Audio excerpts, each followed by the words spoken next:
Bien, tengan todos muy buenos días. Hemos agotado el tiempo de espera de los 5 minutos. Agradecemos a todos los que han apartado un espacio en esta mañana para estar con nosotros en esta actividad que hemos organizado en conjunto UDB Virtual y Biblioteca y que estará a cargo del máster Eduardo Mengíbar. Antes de iniciar la ponencia de Eduardo, quiero leerles un poco su hoja de vida. Eduardo Mengíbar Valencia es comunicador, consultor, asesor de proyectos, docente e investigador de tecnología educativa e innovación. Actualmente se desempeña como director del Departamento de Educación a Distancia de la universidad, conocido como UDB Virtual. Cuenta con una licenciatura en Ciencias de la Comunicación de la Universidad Don Bosco de El Salvador, una maestría en Informática Educativa de la Universidad de La Sabana en Colombia, y actualmente es doctorando en Educación y Comunicación Social por la Universidad Pública de Málaga en España. Ha realizado diversas publicaciones en libros, revistas indexadas y a través de conferencias dictadas en congresos nacionales e internacionales sobre temas relacionados con educación a distancia, entornos de aprendizaje, educomunicación en entornos digitales, entre otros temas. Sin más, dejo a Eduardo Mengíbar para que inicie con su ponencia. Buenos días a todos. Muy buenos días. Muchas gracias, Hermes, por la presentación. Buenos días, colegas, docentes, compañeros que están acá en este espacio para recibir pues algunas ideas, líneas de trabajo sobre las normas APA y las licencias de Creative Commons. Voy a compartirles pantalla para que iniciemos y de esa forma, si ustedes tienen alguna consulta en particular, por favor la pueden hacer a través del chat que está habilitado. Siempre es para nosotros como UDB Virtual un placer trabajar con biblioteca y apoyar en este tipo de presentaciones, de ponencia, para que la comunidad educativa y también aquellos colegas que están fuera de la universidad, fuera de El Salvador, puedan también trabajar colaborativamente con nosotros en algún proyecto de investigación, en algún proyecto con biblioteca, y por eso abrimos estos espacios que no solo son para la comunidad educativa, sino que son abiertos para todos aquellos que estén interesados en fortalecer las competencias en el uso de la normativa APA y también en el uso de las licencias de Creative Commons. Vamos a iniciar con esta presentación. Bien, es interesante cuando hablamos de la normativa APA, como también es interesante cuando hablamos de las licencias de Creative Commons. Muchos nos preguntamos, ¿y estas normativas APA cómo se trabajan? ¿Qué elementos debo tomar en cuenta? ¿O para qué me sirve la normativa APA cuando yo estoy trabajando en mis clases, en mis materiales didácticos, en una investigación? ¿Sí? ¿O cuáles son los elementos que yo debería tomar en cuenta para no caer en un plagio académico? Bien, las normas APA se actualizan constantemente. Actualmente tenemos la 7ª edición de esta normativa. Y básicamente las normas APA son una serie de normas sólidas y rigurosas de estilo para la publicación de escritos académicos. Pero no solo es un escrito académico de un artículo científico, de una tesis de maestría, una tesis de doctorado, sino que puede ser también para un ensayo, ¿sí? Para algo que yo necesito compartir con mis estudiantes. Puedo aplicar la normativa APA porque reduce la posibilidad del plagio académico. Y también vamos a mirar cómo se complementan las licencias de Creative Commons para utilizar el material, reciclarlo, remezclarlo, etcétera, ¿no? Bien, lo interesante es que en esta última edición de la normativa APA nos establece el estilo APA como un conjunto de pautas para una comunicación académica clara y precisa. ¿Qué significa esto? Que cuando utilizamos la normativa, nos da líneas claras que nos orientan de cómo estamos escribiendo académicamente. Si estamos reduciendo la utilización de información que tal vez no es necesaria en ese momento cuando estoy escribiendo un artículo, un ensayo, etc. Y precisa, porque justamente es lo que yo requiero de esa fuente que estoy utilizando en Internet, en un libro, en una base de datos, etcétera, ¿no? Un repositorio, etcétera, que ayuda a los autores, a los docentes, a los autores, tanto nuevos como experimentados, a alcanzar la excelencia en la escritura académica. Nos dice la última edición de APA, que fue actualizada en el 2020. Bien, es interesante también conocer por qué usar el estilo APA. Sabemos que hay otros estilos de citación, la IEEE, Chicago, Vancouver, ¿sí? Harvard, ¿sí? Y hay otros estilos de citación. Pero ¿por qué utilizar APA, que es más orientado a ciencias sociales y humanidades? ¿Sí? Educación, psicología, sociología. Bien, la normativa nos dice en esta última edición 2020, porque proporciona una base para una comunicación académica eficaz y ayuda a los autores a presentar sus ideas de manera clara, concisa y organizada. Por supuesto, cuando utilizamos la normativa APA en una introducción, en la parte metodológica, en la parte de resultados de un artículo, sabemos que utilizamos las ideas de manera clara, que haya coherencia, que haya cohesión y que haya adecuación de ese párrafo. Por lo tanto, nos permite organizar las ideas al momento de incorporar, por ejemplo, el autor, la fuente, el año de ese autor y cómo referenciar esto al final de la referencia, ¿no? La lista de referencia. Bien, el estilo APA para estudiantes. También nos podrían preguntar de pronto si APA solamente se utiliza para los investigadores o para los docentes que son experimentados. APA también se utiliza en estudiantes. Los estudiantes que dominan la escritura académica, nos dice la última edición de APA, desarrollan habilidades de pensamiento crítico, porque les ayudamos a que haya curación de contenido, a que investiguen, a que busquen en las fuentes fidedignas la información que se requiere para sustentar una idea que yo tenga y perfeccionan la precisión y claridad de su comunicación. Es decir, que ayuda a que el estudiante pueda expresar su idea de manera creativa y la pueda sustentar con teóricos que hayan escrito sobre esa idea que él está generando. Lo importante en nuestros estudiantes es que puedan ellos escribir, desarrollar esa creatividad, mirar cómo ellos establecen un escrito y cómo logran también fundamentar ese texto, ese escrito con base a los autores. ¿Qué dicen los autores sobre lo que él escribió? ¿Es lo único que ha escrito y nadie más ha escrito sobre eso? ¿O hay ya autores que escribieron y cuál es mi punto de vista frente a lo que ya está escrito? Para eso nos sirve citar con esta normativa. Bien, y también nos sirve para evitar el plagio académico.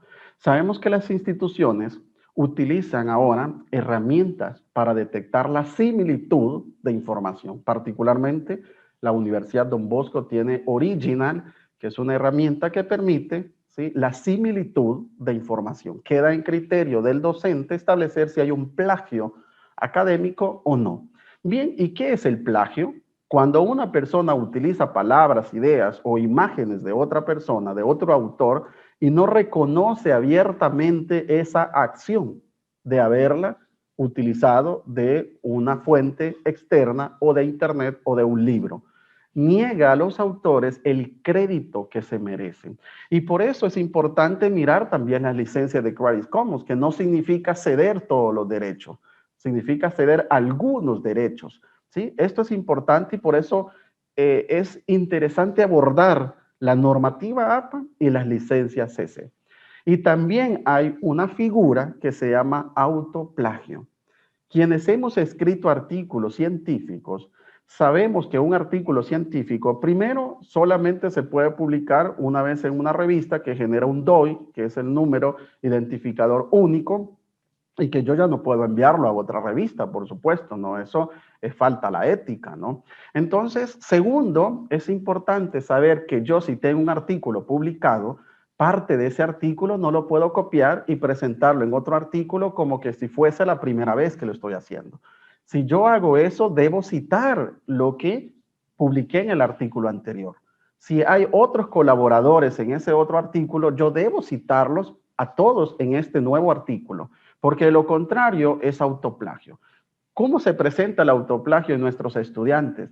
Cuando en una asignatura presentan un proyecto y luego en otra asignatura presentan el mismo proyecto con algunos ajustes y nunca hacen referencia al proyecto anterior, o de un semestre a otro presentan el mismo proyecto, ¿sí? Ese es un autoplagio. Cuando utilizamos esos párrafos, ideas, ensayos de publicaciones anteriores y no las citamos adecuadamente, ¿sí? No las referenciamos adecuadamente. Esto es importante porque muchas veces podríamos decir, bueno, pero si es mi artículo, ¿por qué yo no lo puedo utilizar si yo ya lo escribí en otra asignatura? Ojo acá, si eso fue publicado, si ese fue revisado por el docente o el docente colaboró como investigador, pues sería una falta a la ética no citar y no referenciar y no colocar a esos autores que trabajaron previamente en ese artículo. Si yo lo hice, debo citarme, ¿sí?, en este nuevo artículo de lo que haya colocado o copiado del artículo anterior. Bien, para esto existe citar. Es decir, ¿qué es citar? Básicamente reconocer las palabras o ideas de otras personas en nuestros trabajos académicos y científicos. Es reconocer que otros han escrito, yo necesito lo que han escrito y lo incorporo en mis textos académicos.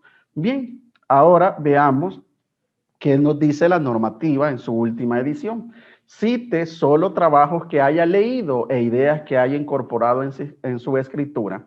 A veces miramos trabajos que de pronto tienen una gran cantidad de fuentes y cuando nos vamos a la lista de referencia no existe nada o existen 2 o 3 fuentes. La normativa nos dice que si utilizamos APA, vamos a colocar en la lista de referencia los que hayamos utilizado o incorporado en todo el trabajo que estamos desarrollando, sea un proyecto, un ensayo, un artículo o de lo que queremos compartir con nuestros estudiantes. Cite las fuentes primarias cuando sea posible y disminuya la cita secundaria, porque pierde el sentido en una cita secundaria de lo que escribió el primer autor y eso se vuelve muy complejo al momento de querer citarlo de una fuente secundaria, ¿no? Entonces, la normativa nos indica cite con moderación las secundarias, ¿no? Bien, vamos a mirar entonces, ya de manera más práctica, cómo todo esto se concretiza en un ensayo, en un párrafo, en un elemento ya al momento de escribir, cómo se logra visualizar. Para ello, vamos a iniciar con esto que muchas personas de pronto se confunden y generan, ¿sí?, hasta cierto punto una frustración al utilizar la normativa, cuando ya empezamos a mirar el tema de las citas textuales o las citas en parafraseo. Bien, la cita textual o la cita directa que le llaman otros autores es cuando utilizamos en nuestros trabajos académicos las mismas palabras del autor. Es decir, yo tomo de internet un párrafo, tomo de un libro un párrafo y no quiero modificarle nada, no quiero alterar. Y si hay un error, porque varios me preguntan, Eduardo, si yo tomo una cita y hay un error, ¿qué hago? Bueno, ¿qué nos dice la normativa? Que yo puedo colocar en paréntesis SIC, la palabra SIC, S-I-C, en paréntesis. ¿Qué significa eso que está escrito en latín? Significa que así estaba, así se encontró, ¿sí? Es decir, estaba con ese error. Yo no debería modificarle el error si es una cita textual. Debería colocar eso y aclarar en paréntesis SIC, que así estaba, así se encontró, o así lo dijo, ¿sí?, que se refiere al autor previamente, ¿no? Bien, esta cita textual o cita directa se puede mirar menor de 40 palabras como mayor de 40 palabras. Veamos ahorita una cita textual menor de 40 palabras que tiene 2 elementos. Una, énfasis en el texto, que se llama cita en paréntesis, y hay otra que es énfasis en los autores. Veamos la primera. La cita textual menor de 40 palabras, pero con la primera línea que es cita en el texto, cita en paréntesis. Ahí está el ejemplo. Yo coloco, y ojo acá que es importante, cuando yo escribo la cita, la debo colocar en comillas dobles. Muchas veces veo trabajos en comillas simples. Debe ser en comillas dobles toda la cita. Desde el momento que yo tomé de internet o de un libro, la cita completa entre comillas. Y luego abro el paréntesis, no se coloca punto. Abro el paréntesis y coloco, si hay varios colaboradores, y varios me refiero a partir del tercero, se coloca de una sola vez et al, que es en latín, que significa y otros. En la sexta edición de APA mencionaba que a partir del tercero se colocaba, o los primeros se colocaban con autores, con el apellido, y luego se colocaba et al. En la última edición, APA dice, desde la primera vez cite después de dos autores, et al, y ya no cite la primera vez todos y luego et al. Entonces está en el ejemplo Aguirre y otros. Et al significa y otros, ¿no? Y luego, punto y coma, el año separado por una coma y el número de página. No se escribe PAG, P-A, tilde la A y G. No se escribe la P mayúscula, como muchos he visto. Se escribe en minúsculas y luego punto y el número de la página y se cierra el paréntesis. Y luego del paréntesis sí lleva el punto en este tipo de cita textual menor de 40 palabras, porque es diferente a la cita mayor de 40 palabras. Bien, y de esta forma yo ya tengo la cita en mi texto. ¿Debe llevar sangría? La sangría la lleva en la primera línea, porque es una cita textual y va dentro del texto, de 1.27 centímetros o 0.5 pulgadas, que eso lo puedo mirar y eso lo voy a dar en la otra semana sobre los gestores bibliográficos y cómo trabajar un documento de Word con Mendeley y con Zotero. ¿Sí? Entonces yo coloco el párrafo y la sangría la llevo en la primera línea del párrafo de 1.27 centímetros, que automáticamente en Word lo puedo sincronizar. Bien, interesante, ¿no? Y luego tenemos otro tipo de cita. Esta cita, que siempre es menor de 40 palabras, se llama énfasis en los autores o la famosa cita narrativa. La primera cita en paréntesis o énfasis en el texto y este es énfasis en autores o cita narrativa. ¿Cuál debería utilizar? Porque también me han preguntado, ¿cuál debería utilizar? Depende de cómo usted está redactando el texto. Usted está redactando un párrafo donde necesita que otros autores le apoyen a la idea que usted está generando. Entonces, ahí puede decir, en ese sentido, para Aguirre y otros, paréntesis, coloca el año, es una forma, y luego las comillas dobles, coloca todo el párrafo, y finalmente el número de página, y puede cerrar con el punto. O el número de página lo puede colocar en paréntesis con el año. 2014, P en minúscula, punto 29, y cierra el paréntesis, y luego coloca las comillas y la cita, y finalmente el punto. Porque ya está en paréntesis, ¿sí? Arriba el número de página. Es importante mirar esto, ¿no? Porque cuando yo escribo con énfasis en el texto, estoy mencionando en ese momento que no quiero que los autores generen ruido al momento que mi lector vaya a generar pues una lectura de mi ensayo. Cuando yo escribo con énfasis en los autores es porque quiero que refuerce el autor lo que yo estoy diciendo. Recordemos en comunicaciones que nos dice la regla que lo que está en paréntesis no debería leerse en voz alta. Entonces, si yo coloco en paréntesis el año, el número de página, no son los autores, pues la idea al momento de leerlo es no pronunciarlo en voz alta, sino leer lo que está entre las comillas, ¿no?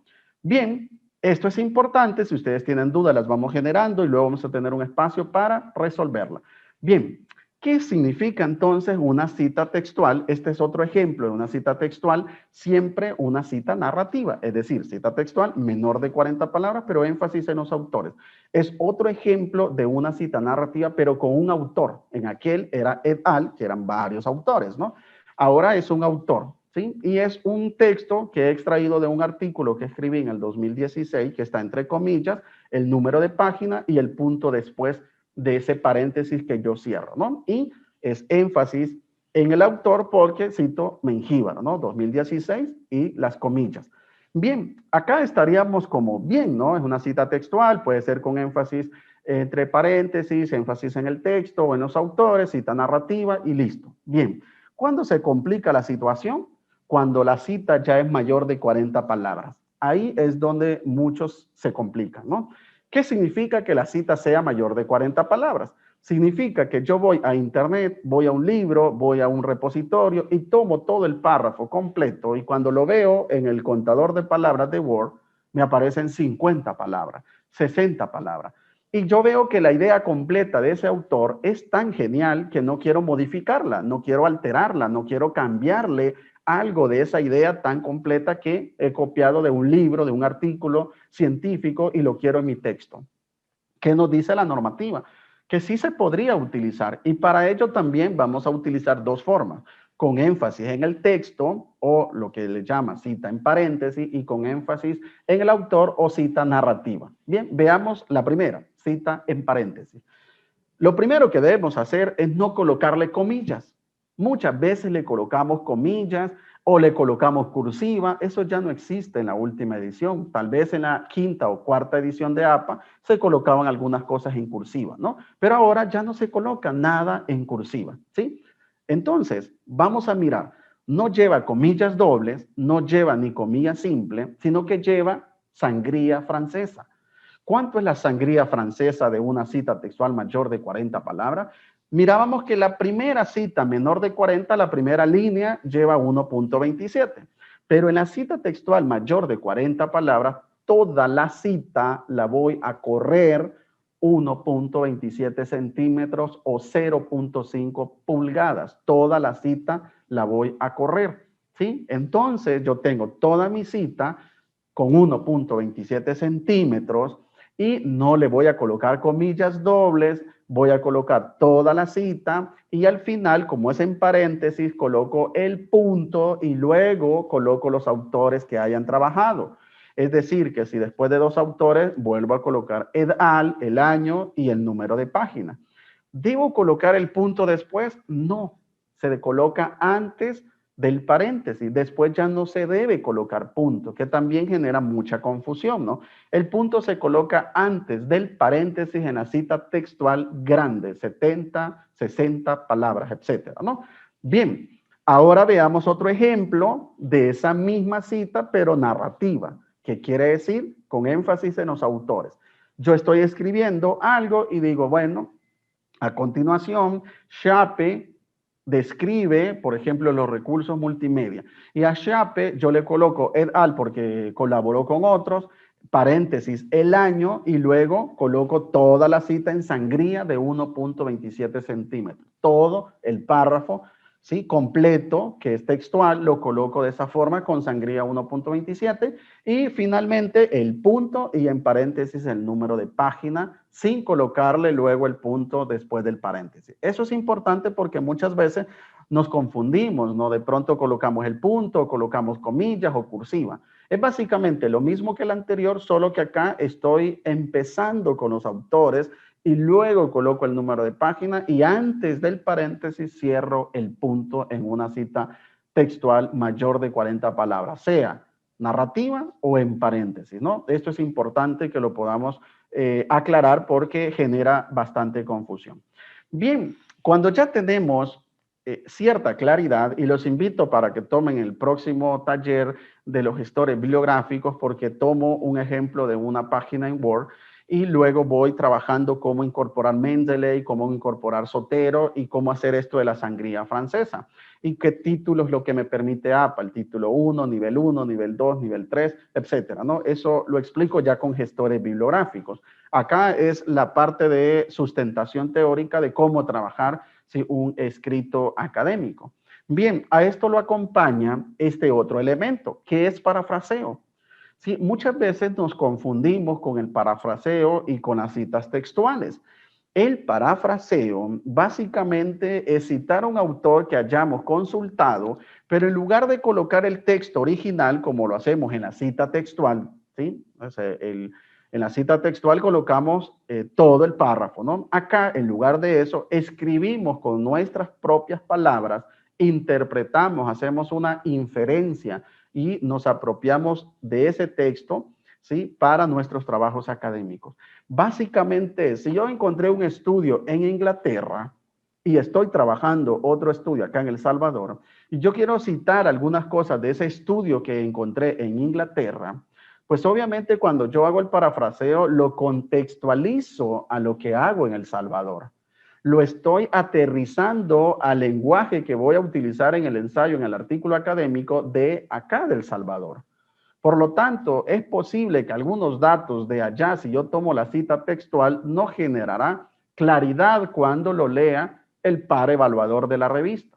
Entonces, si yo hago un parafraseo, pues puedo contextualizarlo a lo que yo estoy haciendo aquí en un ensayo académico con estudiantes de la Universidad Don Bosco en El Salvador, por ejemplo. Y eso es interesante cuando utilizamos el parafraseo. Quiere decir que las ideas que yo no he estado creando, sino que las tomo, pues las estoy fortaleciendo y las estoy acompañando con un autor, ¿sí? Porque he tomado la idea principal, pero la he contextualizado con el elemento o con lo que yo estoy escribiendo acá en un ensayo, por ejemplo, para estudiantes de una asignatura en particular.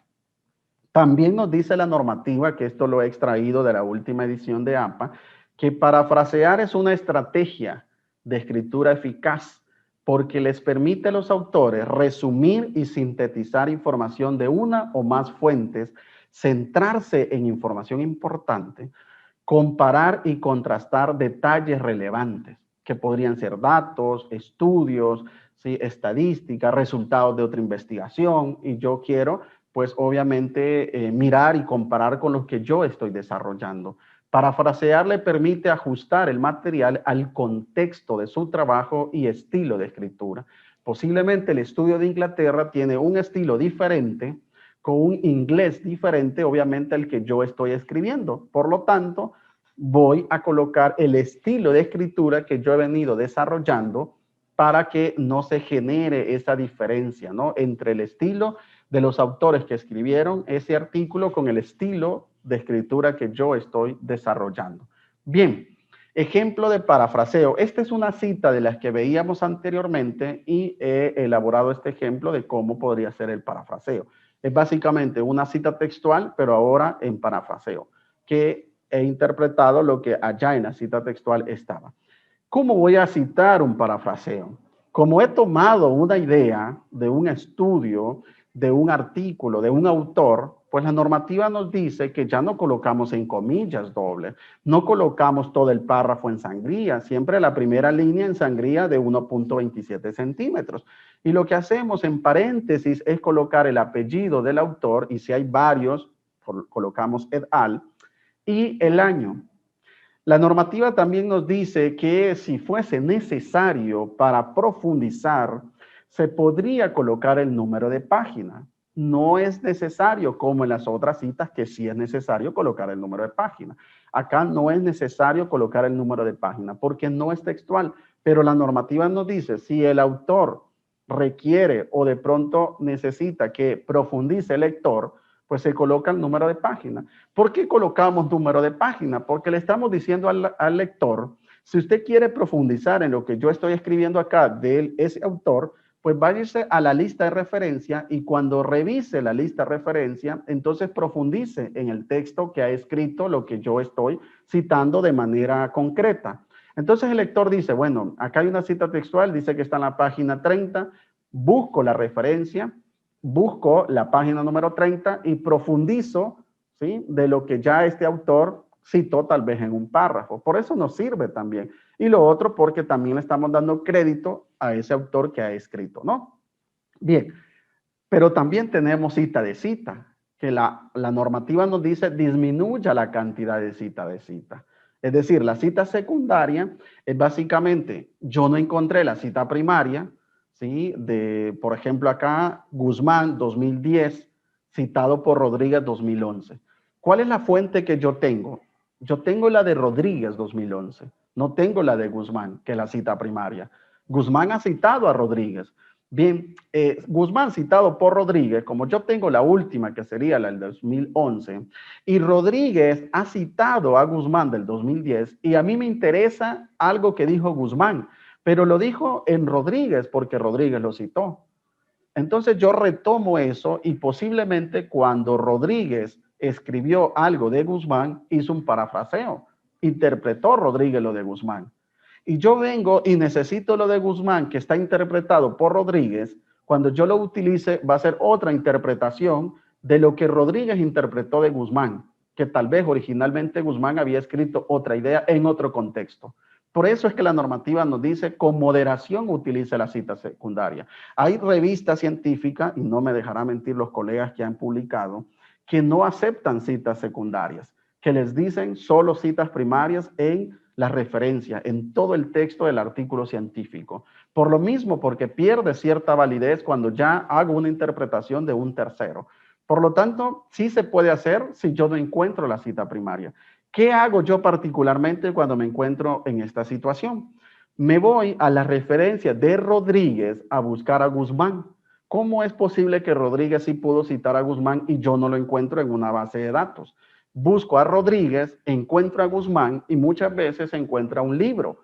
Busco ese libro, ¿sí? Tal vez está en PDF, que está en una licencia de Creative Commons, la puedo utilizar y listo, ya resolví la situación. Pero de pronto no la encuentro, aunque la referencia la haya colocado Rodríguez, pero como es un libro que está en biblioteca y no está digital, entonces lo que hago es buscar otra fuente que me ayude y que respalde lo que yo estoy en ese momento escribiendo. Es decir, un autor, otro autor que esté escribiendo en esa misma línea de lo que yo quiero utilizar. Son situaciones que se podrían mirar para no citar de forma secundaria, ¿no? Este es un ejemplo. El otro ejemplo que nos da la normativa es este. Para Guzmán, es decir, que yo hago énfasis narrativa, que sería en el autor, y yo coloco 2010 citado por Rodríguez 2011. ¿Expresa qué? Y todo el texto, ¿no? Sabemos que el énfasis en el autor es la cita narrativa, que está en este ejemplo, y en el otro, Guzmán 2010, que es una forma diferente de citar, el paréntesis el año citado por Rodríguez 2011 y todo lo demás. ¿Qué tal si es textual? Hay que colocarle número de página. Pero yo no recomiendo esto por lo que ya expliqué anteriormente. Es mejor buscar las referencias en Rodríguez, en este caso, lo que ha citado de Guzmán.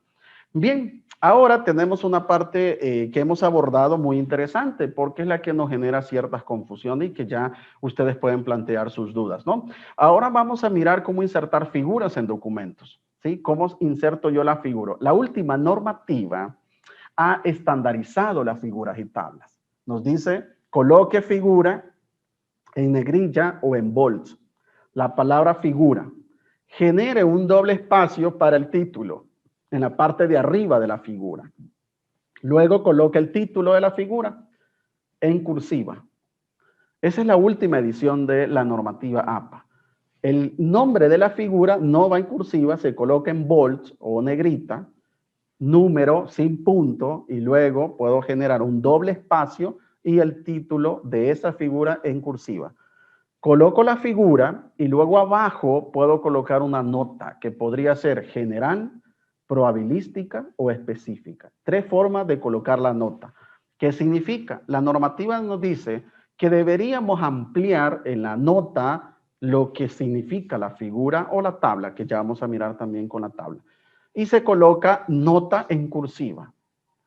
Esta es la forma de citar. La nota, obviamente, cuando yo describo e interpreto lo de la figura, se coloca también la fuente, el autor, si yo he colocado una figura tomada de un sitio, ¿sí? O una tabla que yo tomé de un artículo y que no está esa tabla con elaboración propia. Pero si yo hice la figura, puedo colocar elaboración propia dentro de la nota. Puedo también colocar una descripción, que es lo ideal, por eso se llama nota, ¿sí? Para escribir algo de lo que dice la figura. Bien, las figuras que no son de nuestra propia autoría es necesario referenciarlas. Yo no puedo tomar de internet cualquier figura y pensar que ya, como está en internet, la puedo citar o la puedo incorporar. Ojo con eso, que ya lo vamos a mirar también. Cuando las figuras no son de propia autoría, ¿cómo se debe escribir? Bueno, la figura siempre en bold, luego se genera el doble espacio y nota. La nota por quién, quién es el autor. Yo podría, antes de poner el apellido del autor, colocar la descripción de la figura y luego colocar la fuente. La fuente que podría ser por Guzmán 2010, podría ser fuente de elaboración propia a partir de Guzmán 2010 o Si es una figura que yo tomé de internet con una licencia de Creative Commons, podría colocar el nombre del sitio donde encontré esa figura que está bajo una licencia de CC. Bien, todas las imágenes, yo puedo colocar una leyenda, y lo hacemos nosotros en los materiales didácticos, que podría decir, algunas imágenes o todas las imágenes fueron tomadas de una galería que está bajo una licencia de CC. Y se puede colocar qué tipo de licencia de Creative Commons tienen esas imágenes. Eso es importante, que ya lo voy a complementar con las licencias CC. ¿Cómo insertar tablas? Aparentemente, las figuras y las tablas no generan mayor dificultad en el artículo, pero cuando leemos la normativa de cómo utilizar bien las tablas y figuras, se deben utilizar cuando hay que explicar información y resumir la información. Normalmente, sabemos que cuando estamos en un artículo científico, en resultados colocamos las tablas y las figuras, porque logramos sintetizar los valores estadísticos en una tabla. También las tablas aplica la nota general, la nota específica y la nota probabilística. ¿Cómo se cita? Igual que la figura. En la parte de arriba, el título y el nombre tabla, siempre en bold o negrita, el título en cursiva, al igual que la figura. En la sexta edición era un enredo, esto era diferente, y abajo siempre la nota, que puede ser general, específica o probabilística. Siempre. Pero las tablas, a diferencia de cualquier otra información, la normativa nos dice, utilice tablas cuando considere necesario sistematizar y colocar la información oportuna. Yo no puedo colocar tablas en cualquier apartado, en la introducción, en la metodología y luego en las conclusiones. No es utilizar las tablas de manera arbitraria. Las tablas se utilizan sobre todo en el apartado de resultados para mirar estadísticamente, pues, cuáles son los niveles paramétricos, si he utilizado chi cuadrado, t-student, ¿sí? O alguna estadística. Entonces coloco la tabla donde me genera una valoración mejor para el lector. Y en la nota puedo hacer alguna aclaración. Por ejemplo, los valores se tomaron a partir de la muestra de 30 alumnos, o los valores son reflejados a partir de la población, o a partir de tales estadísticas, o a partir de la validación de tal instrumento, ¿sí? Son detalles específicos. Y la tabla no es la tabla típica que nos da Word. La tabla tiene que tener unas líneas bien particulares y no genera la tabla completa. Es decir, solo son líneas y no se cierra la tabla. Eso también vamos a mirar un ejemplo en la próxima charla sobre esto, ¿no? Bien, y cuando la nota es de, la tabla es de alguien, pues en nota se escribe por Guzmán, o elaboración propia a partir de, o también, ¿sí? Si la tabla es tomada de un sitio, pues se coloca el nombre del sitio. La parte de abajo en la nota es la que puede variar en cuanto a cómo explico yo esa tabla. Pero el nombre de la tabla en bold y el título debe ser igual que la figura, ¿sí? Está estandarizado esto, ¿no? Bien. También me han preguntado, Eduardo, si yo hago una entrevista y es una comunicación personal, pero me sirve para lo que yo estoy escribiendo, por ejemplo, un focus group o una entrevista semiestructurada, ¿cómo debo citar esa comunicación? En la última edición nos dice la normativa que puede hacer una cita narrativa donde yo coloco el apellido del autor y luego comunicación personal 12 de diciembre de 2020. Que me sirve esa comunicación para sustentar algo en mi investigación. O puede ser también en paréntesis, Mengíbar comunicación personal 10 de noviembre de 2020. Todo en paréntesis o haciendo una cita narrativa. Es importante mirar estos detalles porque normalmente voy a entrevistar a alguien y necesito esa información. Pues la normativa nos dice lo puede hacer de esta forma, ¿sí? Bien. Veamos y vinculemos entonces ahora las licencias de Creative Commons y las búsquedas efectivas en Google, ya que nos quedan un par de minutos, ¿no? Sí, básicamente cuando hacemos búsquedas en Google deberíamos utilizar operadores booleanos, estos famosos operadores booleanos, AND, OR, NOT, que son los más reconocidos actualmente y que nos sirven para recuperar información en una base de datos o en el gran buscador de Google, ¿no? Bien, estos operadores booleanos funcionan siempre y cuando los utilicemos de manera correcta para la búsqueda de información, pero se complementan con las bases de datos. Si nosotros no tenemos bases de datos, si nosotros no buscamos en las bases de datos, entonces, ¿dónde estaríamos buscando la información? En Wikipedia o en cualquier sitio que de pronto no es confidencial. Por ejemplo, los blogs. ¿Cuántos no hacen blogs? Y a veces los blogs no son información confidencial porque no está validada por nadie, solo por el que escribió, y cualquier idea puede escribir. Entonces, mi recomendación es, utilice bases de datos que están libres y utilice base de datos de la institución. ¿Sí? Acá están algunos que están ya con hipervínculo. No voy a profundizar, solo se los quiero mostrar. ProQuest es una excelente base de datos que podemos utilizar, ¿sí?, de manera significativa, ¿no?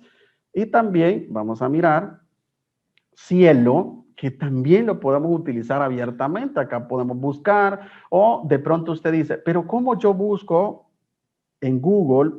Vamos a hacer un ejemplo rápido. Normalmente nos vamos a Google. ¿Cómo yo coloco acá para que pueda encontrar un artículo significativo? Y coloquemos aprendizaje digital, y yo podría colocar que lo quiero en la base de datos Cielo. Sencillo. Y tengo acá Cielo, tengo Redali, que comparten la base de datos. Sabemos que Cielo en México es muy grande. Tenemos Cielo a nivel de libro, tenemos acá otro Cielo, tenemos Cielo, ¿sí? Y encontramos perfectamente. Como yo podría encontrar dos cosas, aprendizaje OR digital o aprendizaje ENS digital, y puedo colocar de pronto la base de datos, ¿no? Esto es importante. Entonces veamos acá otro, Dialnet. También es una base de datos importante que podemos utilizar porque hay revistas científicas que han sido evaluadas por pares académicos y que por lo tanto lo que se publica acá tiene ya una validación científica, a diferencia de buscarlo en cualquier otro sitio, ¿no? De igual manera lo podemos hacer acá Dialnet, o de pronto yo quiero algo solo en Dialnet, puedo utilizar acá Dialnet si lo que quiero encontrar un poco más rápido, o utilizar ONS o NOTS o ENDS, ¿sí?, para encontrarlo. Veamos entonces otra base de datos de las que están acá, la Tindex. Muchos buscamos los criterios en la Tindex de nuestras revistas. Yo voy a publicar en una revista, busco qué criterios cumplen la Tindex. De pronto la Tindex tiene, por ejemplo, 37 criterios, yo puedo cumplir en la revista que voy a publicar 35 criterios, entonces ya es válido. Porque también hay que mirar qué tipo de revista es la que yo voy a enviar mi artículo. Si es una revista que no está indexada, pues no va a tener impacto en la comunidad científica, ¿no? De pronto voy a quemar ese artículo, ese trabajo, que también puedo buscar acá revistas científicas, ¿no? Entonces veamos otras bases de datos que están por acá. Está Redali también, está Dialnet, Cielo y Redali son excelentes bases de datos para encontrar, ¿sí? Acá está cargando la página donde yo puedo utilizar para encontrar revistas en línea, 1420 revistas en línea.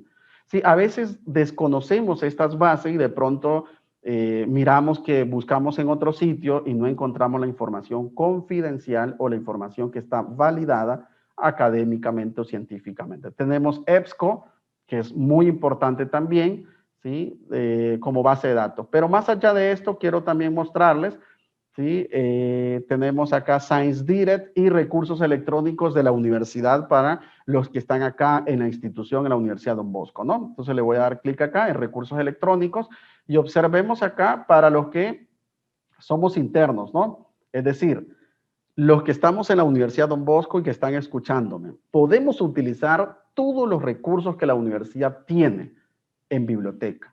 Y yo solo voy a explorar los recursos electrónicos. Acá en usuario y contraseña voy a colocar, para los que son internos, se coloca el usuario y contraseña del portal web. Cuando le doy ingresar o entrar, ya estoy acá con el usuario Eduardo.Mengíbar. ¿Qué tenemos? Libros electrónicos, revistas electrónicas, bases de datos que no están lejos de las que yo le he colocado, repositorios, normas, y hay un kit también acá interesante, de la herramienta original, que es nuestra herramienta de similitud de información, Mendeley, que es de acceso abierto y que lo explico la próxima semana, Zotero y la licencia de Creative Commons, que es con la que quiero culminar. Esto es sumamente interesante para los internos. Veamos acá en las revistas electrónicas. Tenemos esta cantidad de acceso a las revistas electrónicas y observemos que muchas veces estamos buscando y no encontramos la información cuando acá está. Aquí está Cielo, la que les acabo de mostrar, ¿no? Bien, y otras cantidades, pues, de revistas que hay. Bien, también el libro, muchas veces decimos, bueno, yo quiero un libro muy bueno y está Pearson, que es sumamente importante, yo le doy clic a ese libro, me genera esto, ¿sí? Y de pronto yo quiero un libro acá, por ejemplo, Principios de Marketing, le voy a dar clic y luego por acá tengo los elementos de esto, consultarlo, por ejemplo, ¿sí? Y acá puedo darle, me genera esto del Adobe Flash Player, pero puedo generar donde dice Here's, aquí, y aquí ya veo el libro de marketing, ¿sí? Que la universidad, a raíz pues de este libro electrónico, tiene.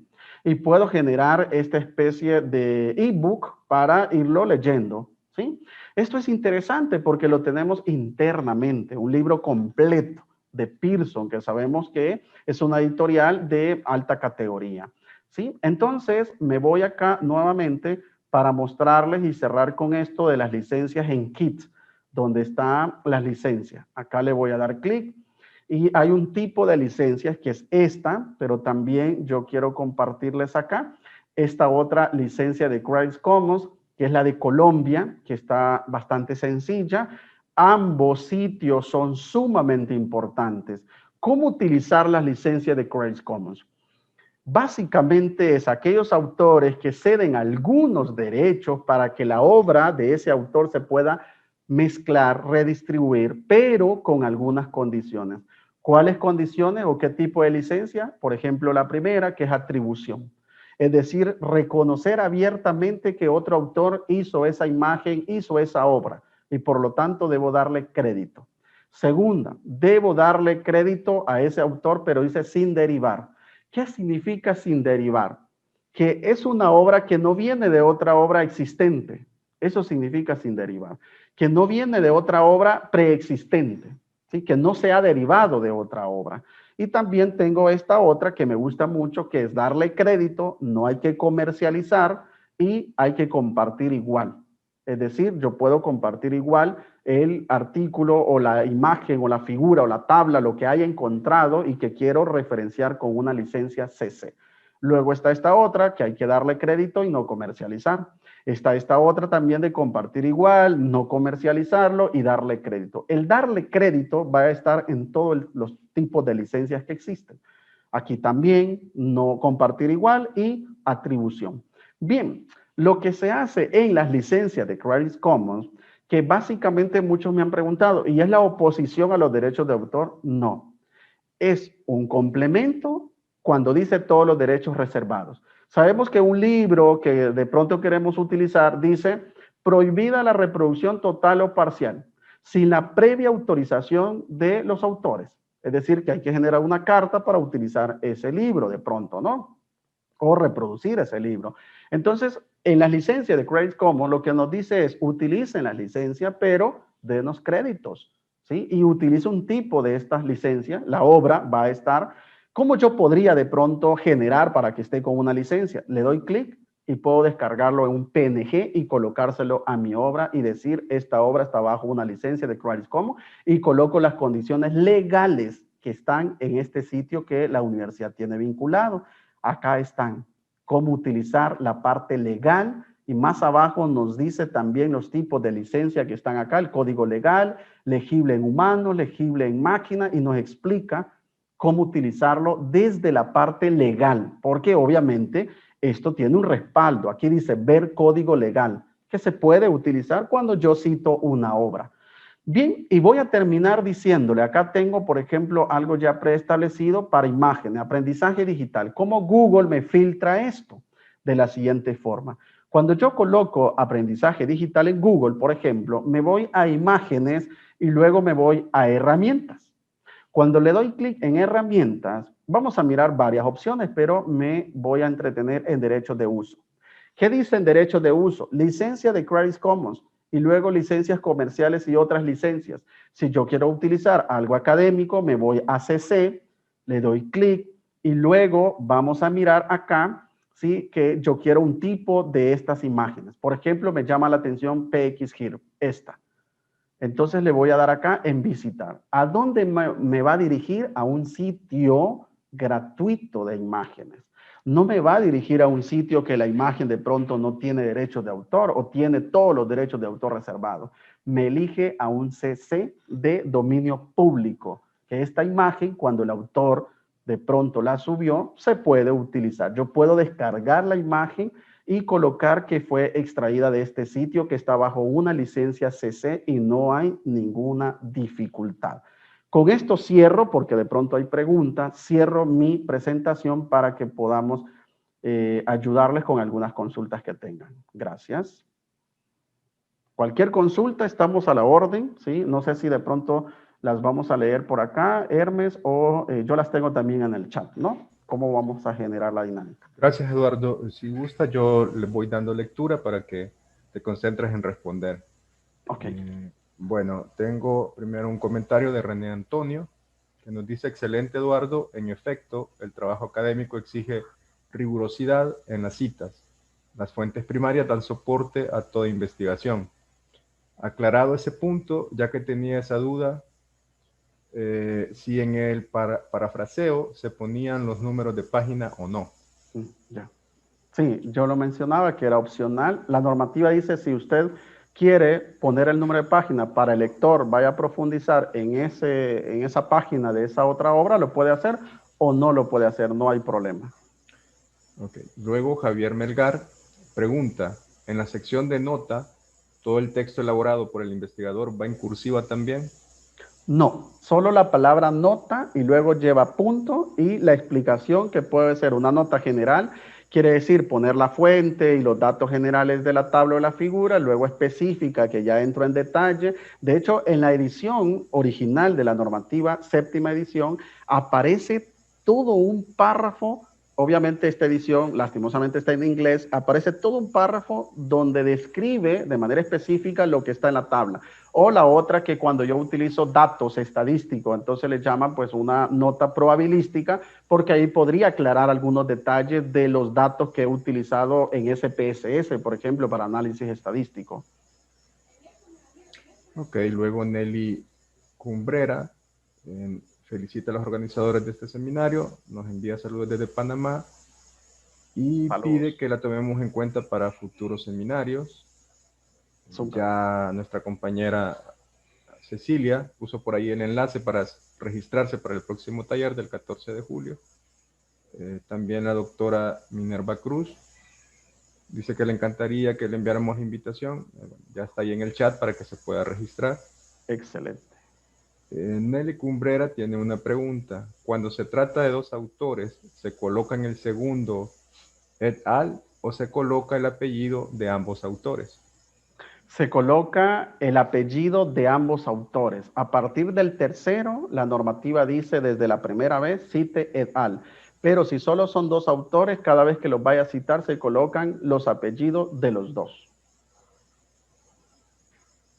Bueno, luego Javier Melgar consulta si los egresados UDB tenemos acceso a esos recursos electrónicos. Esa la contesto yo. Muy ¿Qué bien. biblioteca?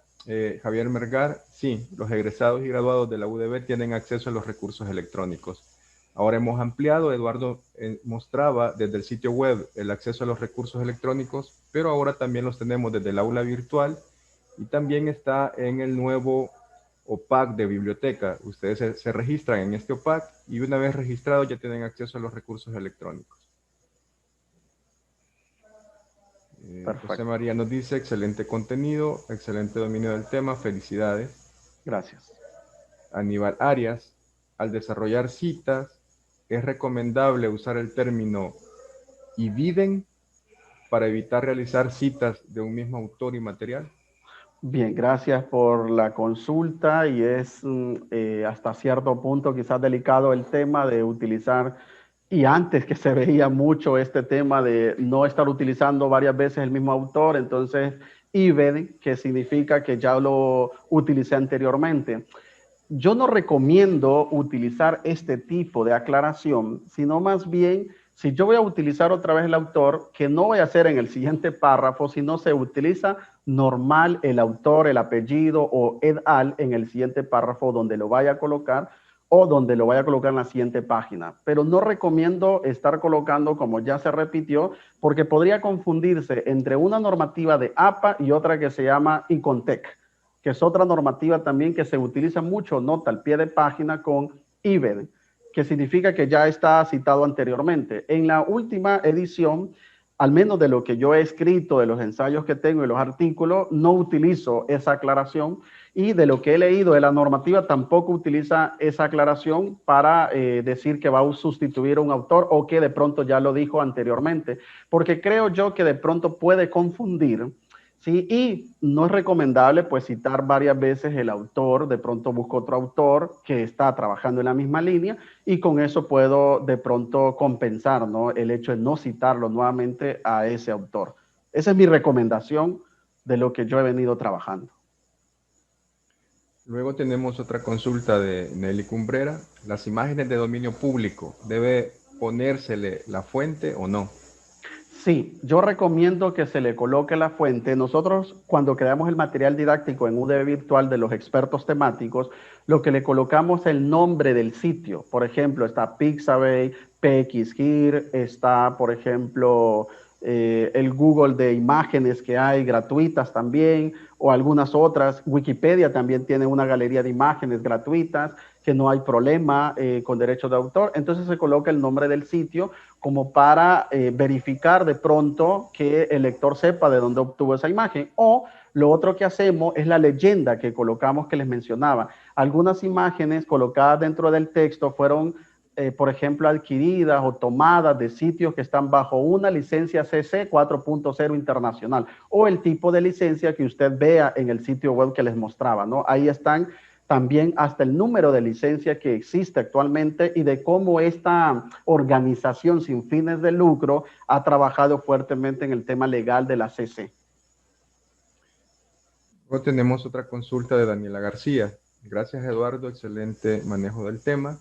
Consulta, aclarando, cuando se describen las figuras, ¿la descripción va arriba? Abajo. Arriba solo va el título, es decir, yo coloco figura 1 en bolds y luego debajo en cursiva el título.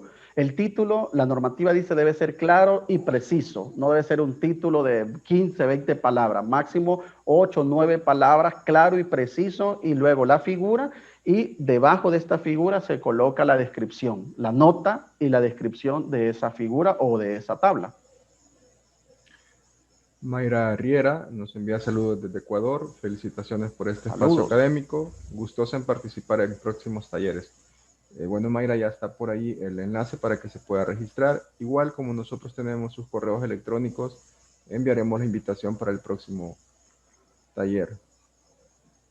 Andrea Aguilar, en cualquier tipo de cita no verificable se coloca SIC.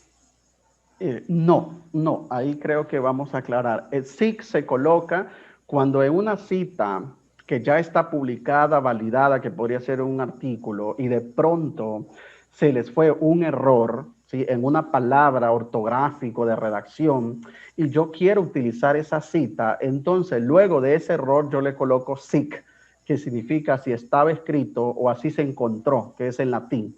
¿Sí? No significa que la fuente no estaba verificada. La fuente puede estar verificada, pero pudo haber seguido un error de tildación, de redacción. Entonces, cuando yo tomo literalmente eso, la idea es no modificarlo, sino ponerle SIC, que así se encontró, así estaba escrito, pero debería ser la fuente confiable, no cualquier fuente para colocar SIC. No sé si con eso aclaro para Andrea Aguilar. Andrea, si nos puede confirmar, esperamos un momento. Sí. Sí, sí, muchas gracias. A la orden, Andrea. Okay. Bien. Ruth Ramírez, saludes. Un gusto la ponencia del experto. Una preguntita. ¿Nos va a compartir la grabación? Sí, normalmente nosotros subimos las ponencias, los talleres al canal de YouTube de Biblioteca. En cuanto esté, nosotros les avisamos por correo electrónico para que la puedan ver. Javier Melgar, gracias. ¿Me puede enviar su contacto, maestro Hermes Blanco, para saber el proceso de uso de recursos electrónicos? Con gusto. Le pido a Cecilia si me hace el favor de ponerlo en el chat, o yo le envío un correo con mis datos para que nos pongamos en contacto. José Macías, dada la cantidad de información brindada, ¿es posible accesar esta actividad en algún otro portal? Como A la comentaba antes, grabación. va a estar la grabación en YouTube, y si Eduardo nos comparte su presentación, se las podemos enviar por correo con gusto. Claro, claro. Ok, Javier Melgar, yo le escribo en un momento, copie su correo. Caro Chinchilla, una solicitud que nos compartan por favor la grabación, pues quiero compartirla con mis estudiantes. Muchas gracias. Con gusto, Caro. César Augusto Palma. Cuando la figura o tabla es de autoría propia, ¿no se debería colocar elaboración propia? Así es, cuando la figura o la tabla yo la he elaborado, en la parte de la nota se coloca elaboración propia, porque le indica, ya sea al par evaluador o le indica al lector o a la revista donde yo envío el artículo, que la tabla la he elaborado yo y no la he tomado de otra fuente. Por eso es importante esa nota, que sería una nota general donde menciona elaboración propia. ¿Sí? Hay autores, hay revistas que de pronto le van a decir que cuando usted haya elaborado la tabla, después de la primera revisión que hace el par académico, le dice que ya no es necesario colocar eso. Es decir, que usted coloca la tabla, el título, y el nombre de la tabla, el título, y luego le dice que ya no es necesario colocar porque es elaboración propia. Pero en un primer momento, cuando uno envía el artículo, sí es necesario colocar elaboración propia, y el par evaluador le indicará o la revista le indicará si es necesario o no colocar elaboración propia. Esa es una indicación más de la revista o de la normativa de la revista, pero en un primer momento es importante colocar elaboración propia porque indica de que no lo tomó de otra fuente, sino que es una elaboración del autor de ese artículo o de ese proyecto, ¿no? Ok, hemos agotado todos los comentarios y consultas en el chat. Agradecemos nuevamente su participación en esta actividad, en este pequeño taller, y los invitamos al siguiente taller, que será el 14 de julio. Eduardo nos estará acompañando con otro tema. Y bueno, agradecemos también a Eduardo su disposición para compartir con nosotros sus conocimientos. Gracias a todos. No sé si Eduardo quiere dar unas palabras de despedida.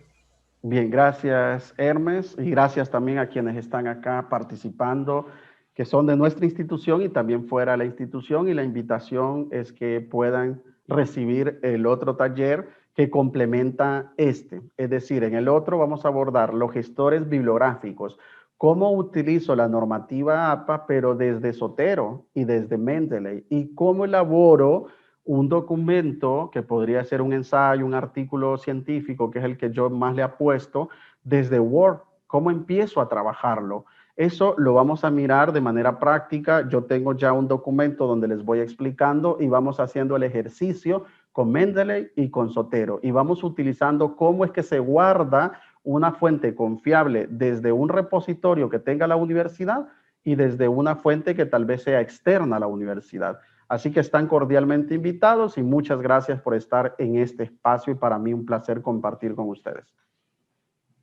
De nuevo, gracias. Para cerrar, invitarlos a que se inscriban al nuevo taller. También les cuento que en la semana que inicia el 19 de julio y termina el 23 de julio, tenemos una jornada de capacitación en el uso de Original, el software que comentaba Eduardo. Tenemos a disposición en la UDB para ir trabajando y evitando el plagio, irles enseñando a nuestros estudiantes a cómo citar correctamente y a evitar tomar información que no es validada de cualquier parte y ponerla en los trabajos. Los invitamos a todos.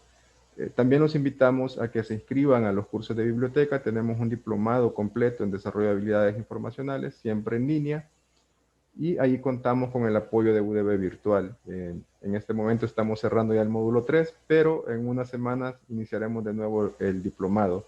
enviaremos invitaciones por los medios de comunicación de la universidad para que se puedan inscribir. De nuevo, muchas gracias a todos y hasta la próxima.